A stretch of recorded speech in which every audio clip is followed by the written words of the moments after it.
Hi, my name is Arlena Way, and I'm going to talk about evidence-based practices, EBPs, and high leverage practices, HLPs.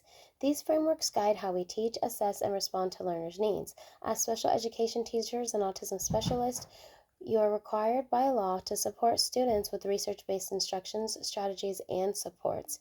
Evidence-based practices are instructional and behavior strategies that are backed by data and research, showing they improve students' outcomes. Research has identified 28 evidence-based practices shown to be effective in teaching academic, social communication, and behavioral skills to students with autism. Examples include direct instruction, antecedent-based interventions, and reinforcement. High leverage practices are essential to educators, especially special educators. It's explicit instruction, scaffolding, flexible grouping, and collaboration. HLPs are not specific to disabilities, but the instructional infrastructure helps evidence-based practices be implemented successfully for all students.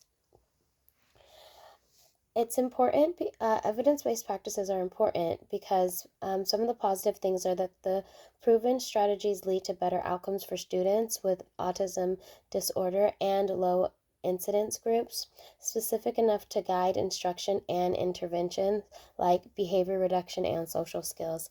A limitation would be that it can feel fragmented or overwhelming without an instructional framework to organize them. Teachers may not know what to do or how or when to implement them across routines. Positives about HLPs are they're applicable across content areas and disabilities. They emphasize core teaching practices like systematic instruction, collaboration, and feedback that support any evidence-based strategies.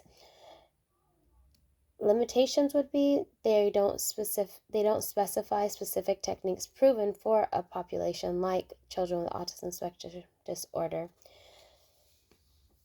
Examples of EBPs are explicit instruction, clear modeling, guided practice, and feedback. Examples of HLPs are flexible grouping, like grouping students strategically based on their needs. Visual supports are evidence-based practices, schedules, cues to support understanding. Examples of HLPs would be using positive constructive feedback and reinforcing learning and behavior. EBPs are preferred when you need specific research validated method to address targeted skills or behavior, and HLPs are preferred when building general instructional capability, ensuring consistency across learners and settings. We ensure instruction is both research supported and consistently implemented when we embrace both evidence-based practices and high leverage practices. This means higher student achievement, improved behavior, and a more inclusive classroom for students with autism disability.